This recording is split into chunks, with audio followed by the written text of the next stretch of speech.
hours now from meeting with China's President Xi. Will there be a trade deal? Rachel Scott traveling with the president.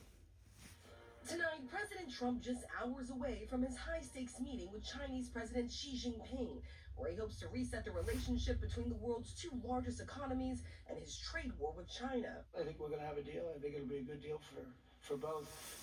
And that's really a great result. You know, that's better than fighting and going through all sorts of problems. The president says there's a framework of a deal on everything from tariffs to fentanyl, to ending the Chinese boycott of American soybeans that has pushed some American farmers toward bankruptcy. It would also loosen restrictions on China's sale of rare earth minerals, critical for making smartphones and cars.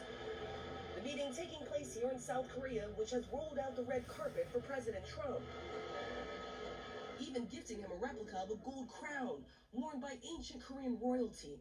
The president had also hoped to meet with North Korean dictator Kim Jong-un on this trip. Today, he pledged to mend ties between North and South Korea. No, you are officially at war, but we will see what we can do to get that all straightened out. But Kim did not publicly acknowledge Trump's invitation to meet, instead test firing a new round of missiles capable of carrying nuclear warheads. Tonight, as the president prepares to meet with China's President Xi, who could be president for life, Trump himself acknowledging his own time in power is limited. After feeding speculation he could run for a third term, he now says the Constitution clearly states that's not possible. I would say that when you read it, it's pretty clear I'm not allowed to run, Mr. Administrator. But we have a lot of great people.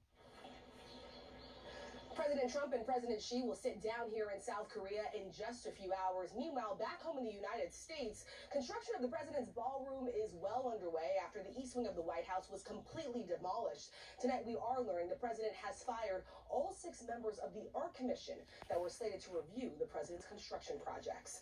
David. Rachel Scott traveling with the president. Rachel, thank you. Meantime, back in the